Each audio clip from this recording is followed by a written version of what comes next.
Good evening, everybody. Good evening, and welcome to our next TD Consulting podcast, where we place an emphasis on putting people first. Tonight, I have a guest who is just a dear friend of mine. We actually work side by side at one of the major health facilities in the Lancaster County area. And she has graciously agreed to connect with me so that we can talk this evening about trauma informed. Some people think it's a buzzword, but it's been around for years now, and it is something that's really prevalent and probably has manifested a little bit more since COVID, but something that we've got to talk about in this realm of leadership. So Mary Dorman, Mary is a health promotion specialist for Penn Medicine Lancaster General Health. She's worked in the field of public health for 20 years. Mary has developed and managed many community health initiatives, including a refugee clinic, school-based health centers, COVID testing center, cancer prevention, screening and survivorship projects, and COVID testing sites. Mary provides strategic direction and training for the Trauma-Informed Lancaster County Initiative and coordinates Let's Talk Lancaster, a mental health coalition. Mary is a certified trainer for Crisis Prevention Institute Heart Math. Did I say that right? You did, you got it. Resilience, and developed curriculum and trainings for Temple University Community Health Worker and Strengths-Based Leadership Program. Welcome, welcome, welcome. That was a mouthful. Welcome, Mary. How you doing? I'm good, T. I know I should have shortened it up and said, hey, That's Mary quite all Dorman's right. here to chat with me tonight. It's Mary. Exactly. So thank you first and foremost for joining me. I appreciate your friendship and I appreciate you taking time out of your busy schedule to meet with me. But I think trauma informed is something that it seems like it's a buzzword, but it has been around for such a long time. It is gaining some more momentum. I think with the result of the pandemic and just some of the mental health things we're experiencing in our communities and around the world, nationally, globally, and otherwise. So I thought this is a key opportunity and a key time for me to get an expert to talk to give us some insight around trauma informed. Do you want to tell us anything before I start? I have a few questions and we'll start that, but just if you want to give us anything about you or anything. Yeah, no, and I think this work has resonated with me for a really long time. We'll talk a little bit more about that a little bit further, but it when you learn some of the information and when you really start thinking about how does this show up and how does trauma show up for people in all different places and spaces, it really makes you think a little bit differently, and we use the term think about what happened to them or what happened to someone instead of what's wrong with them. It's really like the whole idea is like, how do we have that little shift that happens within our own brain when we're interacting with people? That definitely creates a different paradigm. What happened to them? It pulls on your empathy piece versus your judgmental piece. And I love that because that's really where we got to start. If we're trying to take care of the people who take care of the work, we got to meet them where they're at. So I love that preface. Yeah, that's pretty cool. Yeah. So Yeah. anything else you want to tell us before we get Well, started? no. And I think, as you said, I often talk about that trauma informed is now, it is the buzzword, right? That this is, this is the buzzword that you're hearing all over the place.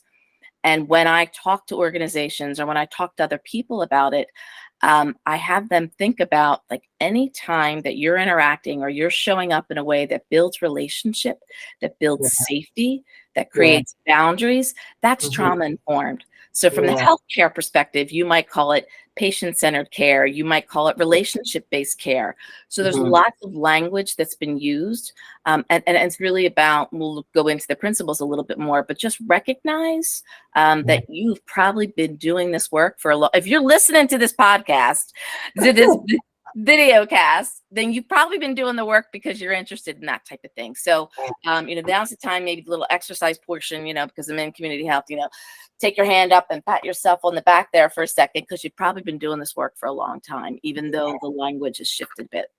Yes, yes. And I am glad it is at the forefront and really beginning to resurface because it's what we've got to retrain ourselves on in order to master some of the relationships that need to be healed. It's really the roots of where we got to start. So I appreciate you again joining. So tell me a little bit about what is trauma informed What is it? Well, I think we want to start with just what the definition of trauma is, right? So I Yeah. think, Yeah. just kind of set the stage so we're all talking about the same thing, because in the healthcare field, someone says trauma and we're thinking they're going to the trauma neuro unit, right? And Hmm. so, what we're really talking about is when there has been, when someone's had, we use the SAMHSA's 3 E's, we call them. So we have the event or series event that Hmm. someone has experienced, and the effect of them has impacted every part of their life, their mental, physical, social, all their spiritual well-being.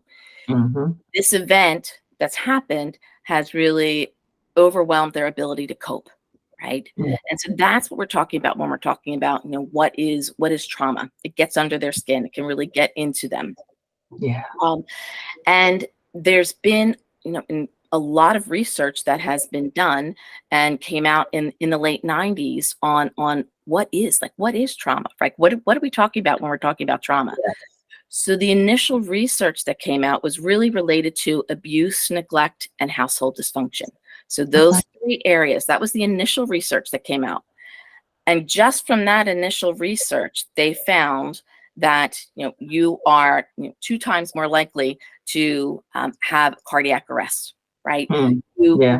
So almost all the major health conditions, the 10 leading causes of death, have been impacted if you have had these adverse childhood experiences. Wow. And Wow. so when you think about that, it's like, it's pretty heavy, right? 20, Yes. depending Yes. upon the number of ACEs that you have. So if we're thinking about physical abuse, if you've experienced physical abuse, so it was a 10-point scale that they gave 17,000 people, 10-point scale that Kaiser and the CDC came together and started asking these questions to people. And so they asked them questions about abuse, neglect, and household dysfunction, meaning someone in your family was in prison. Hmm. um, is there a mental health condition in your family? Someone in your family is an alcoholic, or you've had to move several times. So those were Yeah. household dysfunctions. And Yeah. what they found, for every single one of those, you were given a point. For people who Okay. had 4 or more ACEs, Okay. they were 20 times more likely. They were more likely to die almost 20 times earlier, 20 years earlier than someone else. Okay. Wow. Now, there's a caveat with that too, right? So the caveat is that outside of protective factors, so you had all of these adverse childhood experiences, um, Yeah. and you didn't have protective factors or buffer factors or safe, stable, nurturing relationships around you. Hmm. So I think that's a really important point to bring up for people to understand that ACEs aren't destiny. Yes. There's a lot of different factors that can go into that, and so it's really important that people understand that. And isn't that one of the critical pieces to understanding why psychological safety is so important? Because if I don't have a buffer around me, all I feel is vulnerable all the time. And so I'm always guarded, I'm always tight to the chest, right? Right. And so if we create a space that is truly, genuinely safe for somebody to land as their authentic self, flawed and all, and we love on that where they are in a judge-free zone, we can't do anything but start the healing process. So this is some critical connect the dots kind of thing. This is good. This is good. Yeah, and even there's things that we do individually, but then even also looking at, so often when we're talking about these adverse experiences, especially in childhood, like children are really vulnerable because they're Yeah. developing bodies and brains, or all of those things. So they're very vulnerable to that. So thinking about like where people live, work, play, pray, right? Mhm, mhm. Learn, what's in those spaces that are Wow. creating buffer factors, right? And that's where we talk about like racism, and we talk about the structural inequities, right? so Yes. so how are we building our communities to really Yeah. address those Mm. pieces, right? So there's things we do individually, but there's also things as society that we need to be doing too. Absolutely, absolutely. And there's some responsibilities, I think, and I was just having this conversation the other day with a group of people. There's responsibilities around the policies that are in place. And one of my pastors said to me, there's also responsibility and ownership to vote. I mean, I know that sounds kind of so far-fetched, but one has to help the other. They work in tandem. And so I thought that that was very key and very poignant, that we actually have the power to make the impact. And a lot of people don't realize that they have the empowerment to make the difference around policy and things of that nature when we're talking about the isms, racism, homophobia, things of that nature. And so, yeah, this trauma informed piece is really, really critical, that we get into the weeds on it. So tell me, where or how or when or with whom did this originate? Trauma informed. How did it originate? So I think there's a couple of pieces with it. So when we look at when we look at the research specifically related to ACEs, right, the adverse childhood experiences. So Yeah, that was from 1998 with the CDC and Kaiser Permanente. That's where that research came from. gotcha. But I like to kind of go back even a little bit further, because when you think about who was creating these healing spaces for people, right? So who was Mm-hmm. actually speaking up and creating some spaces for people? So you look at Sojourner Truth, you look at, Eleanor Roosevelt, right? Yeah, Who okay. were on multiple levels looking at not only what's happening for individual people, but working at that policy level. Yeah, So yeah. I think we have some documentation about, specifically trauma informed care, but I like to kind of expand that a little bit because I don't think everything's been written or everything's Oh, been absolutely. passed, that's been passed down. So I always Yeah, want to start there too. Like we know what's been documented, but we yeah, don't know what hasn't been documented and the stories that yeah. haven't been documented. How So about that? there's been Yeah, a lot of work that's been done for a long time related to this. yeah. But it's also in the 90s, there was a lot of work being done with from veterans who were coming back from, talking Yes. about, Mhm. just their experience, and a Yeah. lot of work done in that community on PTSD and really Mhm. trying to understand like what has the impact of these traumatic experiences had on Yeah. veterans Yeah. and people who've lived in war zones. So there's been work done with that. SAMHSA, the Center for Abuse, Mental Health, and Substance Administration, Yeah. in the late 90s, they actually created the National Traumatic Stress Institute. And Okay. so part of that was really digging into like what's happening here, what's going on here, and Mhm. making sure that the whole that theme, nothing about us without us, right? In the 1990s, the South African movement on disability came out, and Okay. that's really a lot of the beginning of this, because we may have had, behavioral health or medical interventions for people, but that was the time people really talking about trauma informed care is about people who had this experience being at the table Yes. and playing a part into what their healing would look like. That's what this is about, right? Like it's creating that healing spaces with Mhm. everybody around the table, not some of us Absolutely. saying this is how you need to heal. Yeah, exactly. And I love that piece because so often we find ourselves in the space of let's fix it, but we're not bringing the people to the table who can help us fix it. Well, and And that's yeah, we just think about the patient as the patient, they're over there and we're going to work it out over here. And really, what we're doing is we're working off of assumptions because we've not touched base with the person who can tell you what the issue is, or that we can probe and have questions that'll get us to the root cause of what the trauma is so that that thing can come to the surface and we can begin to work through that in tandem collaboratively with the person who is impacted. Because if they're impacted, it's a ripple effect and it affects others. So yeah, absolutely. Yeah, yeah. I mean, I think that's and that isn't taught in medical school, right, or It's not. in nursing school yet. No. No, I think there is shifting. I mean, there's definitely shifting. There's been a lot of work that's been done to actually use that, what we would call that strength-based approach, right? Yeah, Like, what are yeah, those skill sets? What do they have that yeah. they're able to do what they need to do? Hmm. And then at the same time, to recognize our social structure and what are the inequities that people are living with, that Yeah, maybe they can't afford the rent. So how are they yeah, going to afford the diabetes medication, yeah, right? Like, so yeah, it's both of those things. yes. And we've been taught not to say you are lacking. You make do with what you have. So you almost have to peel away some layers in order to get to the fact that there's a struggle actually happening, because you're not, it's just kind of like a wounded animal. They're not going to show you that they're wounded. They're going to compensate with everything else. And so I think that is so critical. So talk to me a little bit about like the framework. What's the framework around TI? So but I want to mention one thing that you just said Yeah, when you for talked about sure. the people are injured. And there's a lot of research coming out about how clinicians, are having this moral distress, right? Yes. Because they know what needs to be done, or whether it's the medication or whatever it is that people need, Mm-hmm. but they also know that the person in front of them, for reasons beyond their control, Yes. may not have access to what they need to. And so Yes. there's that, right? So there's the piece. And I Yeah. just think, I think we're getting better Yeah.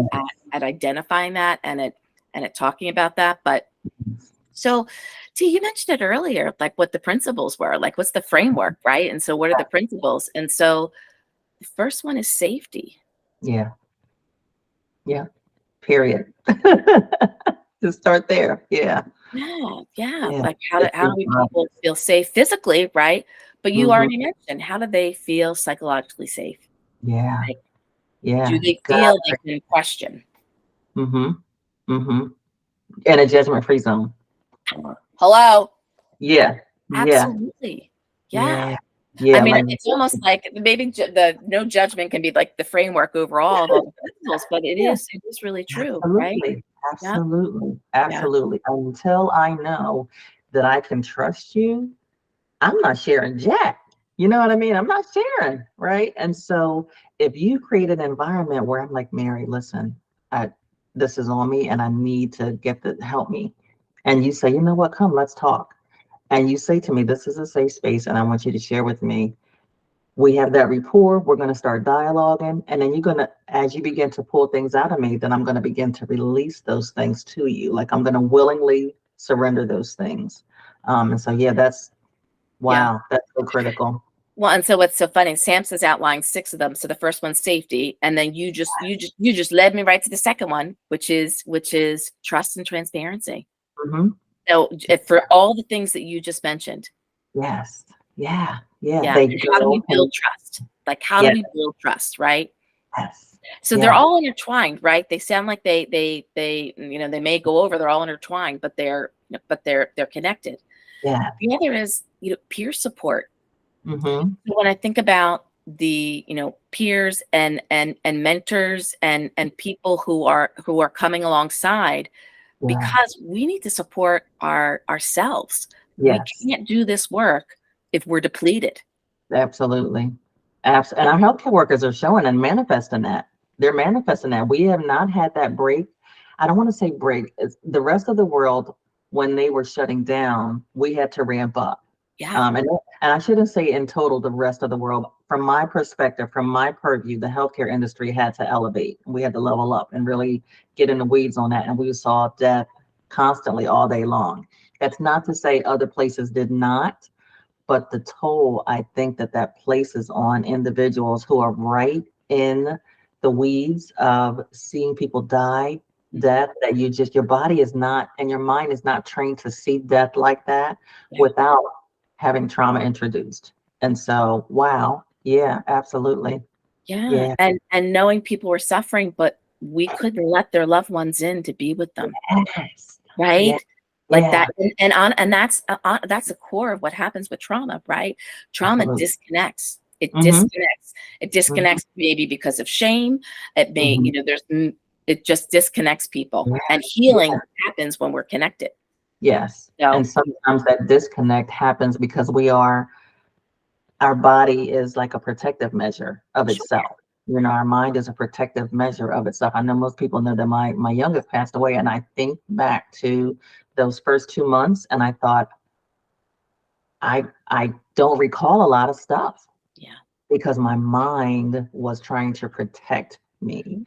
And so, yeah, that Yeah. trauma is real. So when people can't remember and they're struggling with memory stuff, yeah, Absolutely. Our body is built like that. Thank the Yeah, Lord. yeah, absolutely. I'm one of the resources I'll share with you is this Dr. Rebecca Campbell, and she talks about survivors of sexual assault, and she Hmm. actually goes through and talks about the hormones that get released and how things are misplaced, and how when people are talking about traumatic events, memory is stored in different places, and how how it can come out jumbled because of how things got stored when you're real traumatic. It's fascinating. There's fascinating Yeah. people Yeah. working on it. So Absolutely. yeah. The other Absolutely. thing then is collaboration, empowerment, and then respect for diversity. So those are Mhm. the other three principles that I think we'll Mm, probably weave in when mm. because we can't talk about diversity, equity, and inclusion if we're not talking about trauma, right? Like That's right.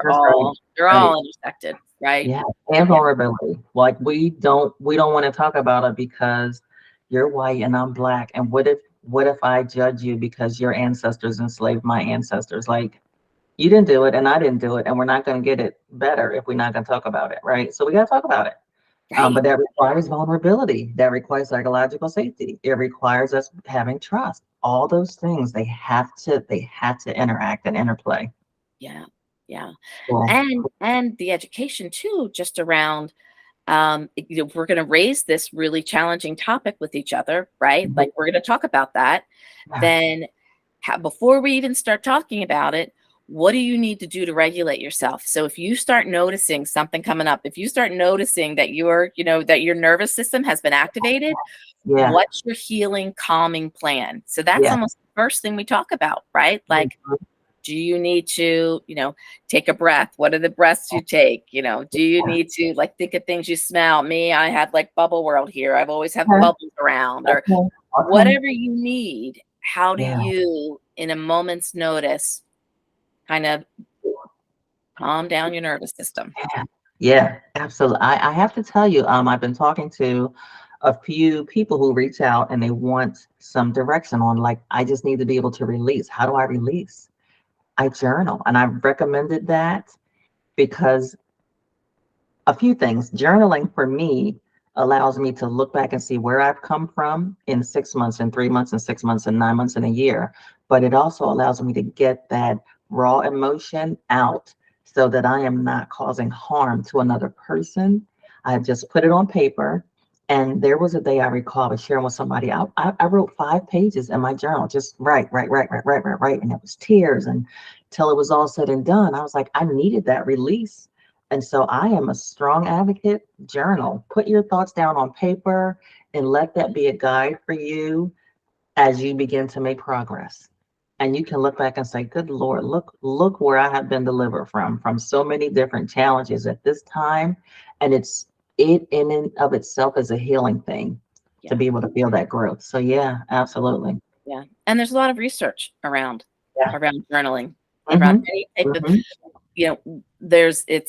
we talk about what are the nonverbal things that you can do, and Yeah. what are the verbal things, Yeah. right? Because even singing and humming and all of those help. And Yeah. then what are the physical things that you can do, because just moving forward helps discharge. Just the walking is going to discharge some of that Yeah. cortisol. It's going to take care of some Yeah. of that stress. Mm-hmm. So yeah, Yeah. and I've shared with you challenges that I've had as well with son with substance use disorder, and the just at within a 2-week period of time, husband Real. diagnosed with cancer, mother Yeah. passing Yeah. away, like all of these things all at one time. And Yeah. it's finding those practices that work for Yeah. you, and it's going to be different for everybody. Yeah. And sometimes I just count to the next minute. Like I'm not going to get through the whole day. I just have to get to the next minute. I have to get this foot in front of that foot. And sometimes that's where we want to start. Everybody's not going to start in the same place and everybody's not going to need the same motivating thing. But just give me a little bit, give me something to get started. And I have found that that has been beneficial to help people realize that they don't have to eat the elephant all in one bite. It's one at a time, one bite at a time. So yeah, I do Yeah, love that. yeah. So how do we identify? I mean, we've kind of talked about it, but how do we? So Mary's looking at me. How do you identify that I have trauma? Like what? How do you do that? I don't think we need to know. Like, Okay. I don't. Now, so I'll put that in brackets, right? So we know 1 in 8 Pennsylvanians have 4 or more adverse childhood experiences, and that's just the abuse, neglect, household dysfunction. That's not talking about poverty. That's not talking about witnessing violence. All the other isms that we talked about earlier, right? Yep. So we know this is us. Mm-hmm. So this is us. So if you're a clinician, if you're a counselor, right, then obviously you're going to be talking about their trauma because Yeah. there's going to be some specific trauma focused clinical interventions that you're going to want to use. But Mm-hmm. on a day-to-day basis, let's just use universal precautions like we would for anything else. I Exactly. mean, really, 1 in 8 Pennsylvanians, and that's not even talking about, we know, like with survivors of sexual assault, 1 in 4 Yeah. women, right? So this is Mm-hmm. us. Yes. So I don't think we have to diagnose. I don't think we need to know. Yeah. But what we do need to know is and understand is that depending upon when the trauma happened, the Yes. age someone is, that Mm-hmm. it could have changed their brain, right? If Yeah. they did Yeah. not have these protective factors. It's impacted them biologically, right? They may have, the stress response that's continually just going off, going off, going off, Mhm. and that hits that toxic stress. That's what we're talking about. That Yeah. stress response that just keeps firing and firing and firing Yeah. out of buffered relationships. So Mm-hmm. that's where the inflammation comes, right? That's where, the metabolic changes come in. Yeah. Again, outside of protected relationships. So Yeah. those are the things, but it's us. Yeah. Yeah. You're right about that. You're right about that. So you mentioned earlier, you started right away earlier with like, so how do we recognize it? But it's like, what do we do? How do we show up empathetically for Yeah. people, right? Yeah. Mm-hmm. I think about our physicians, and a lot of times, just having finished some schooling, I really had a different perspective on the lens of a clinician and a physician. So we, as outsiders looking into the physician realm, see our physicians as superheroes. We don't think of them as having a space where they are vulnerable.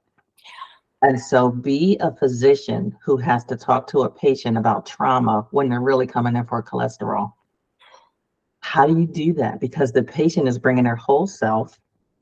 And now the provider feels like, in my superhero-ness, I am not prepared to handle this. And they're saying, teach me trauma, teach me how to care for my patient. And so I have been privy to just living in that space where you can see the provider saying, I want to do better, I want to learn, I want to help, and I want to be all that I can be for my patient.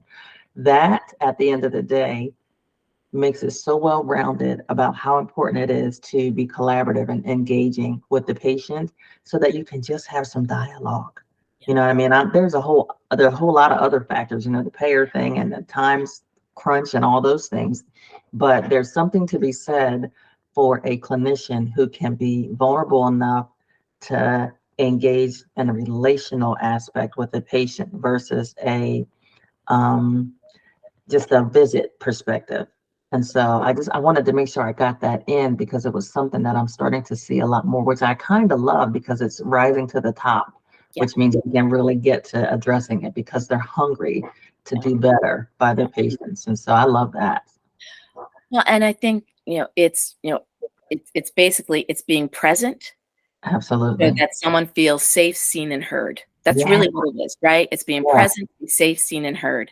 I like that. And because we do know there's 15-minute visit, we do know there's all these other pieces there. Mhm. But so then what is that team approach? No one of us can solve this issue. No one person can. I mean, it needs to be the whole team. And as you said, Mhm. voting, it needs to be, change of government policies. There needs to be a lot Yeah. of pieces. But we Yeah. can start with where we are right now. And that Absolutely. is being present so people feel safe, seen, and heard. Absolutely. And that's how big changes have come, little pieces at a time. And then more people get on the bandwagon and more people get on the bandwagon until it's a movement that we're making a difference. And so, yeah, I love that. So Yeah. what's our call to action, Mary? We're going to wrap up here. So what's our call to action about TI?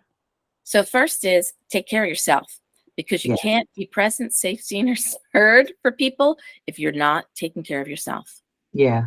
Secondly, be curious. Mm, So, I'll share it. I'm going to give you lots of websites and places that you can go. There's a lot of brilliant people who've done some amazing work around this, but be curious about different perspectives and where people are coming from. And it might be different than your own. So, yes. going to be open to that curiosity, be Yeah. open to that. Oh, I like that.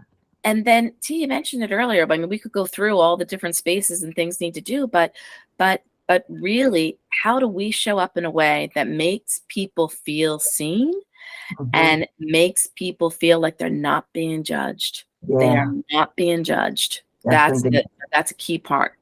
Absolutely. I agree. I completely agree. And I appreciate your knowledge. Like, always I think so highly of you, but I just appreciate Thank this you. content and the context of this conversation that we just need to create the space so people can feel like they can be their authentic self and we can put people as the priority so that they can bring their whole self and go through the process of healing because we've created somewhere that they can trust. I love that. I love that. I love Yeah. that. And they are. People are strong and resilient. Yeah. People are strong and resilient. And so Yeah. let's give them the space to show that strength. Absolutely. Absolutely. And it'll in turn empower them to realize how strong they were. Yeah. Yeah. So where Yeah. do we learn more about the application of trauma-informed principles? So there's a lot of places to learn about it. Heal PA there's a whole statewide movement that's a part of. I'm on one of the leadership trains for training for the state. Okay. So go to Heal PA or Resilient PA, and Okay. from there you can be linked to a lot of other different websites. So Okay. the National Center for Traumatic Stress Institute, Okay. Dr. Sandra Bloom, who's not that far in Philadelphia, she's one of the Okay. pioneers. Okay. So I can give you a list of all the Nice. any book by Nadine Burke Harris, Gabor Mate, Bessel van der Kerk. I can give you a whole list of things. Okay. There's a lot of work that's being done in this space now to really Yeah. help and people help implement it throughout their Yeah. system. And I love it. I love it. I love that we're having this conversation at this time, at this space, in this place, in this era. I think it's important. So, Great. Mary, I want to thank you for your time. I appreciate you immensely. I enjoy working with you, but I enjoy our friendship even more. And just thank you for taking time to join TD Realm Consulting this evening. Thank you for all the content you provided on being trauma informed and some of the places where we can find that information. Heal PA is one of the ones that you mentioned. And so I just wanted to thank you for that. Any last words from you? No, Tia, I'd say the same thing to you. Thank you so much for the opportunity. Love working with you, and look forward to many more new things to come. Absolutely. Absolutely. Okay, so stay on the line. I'm going to turn off the recording, but Okay. hang tight, okay? Okay. All right, audience, TD Rim Consulting, People First Podcast. Thank you guys for joining. If no one has given you a hug today, here's a big hug from me to you. If no one has said they love you, I love you. God loves you. People first. Take care.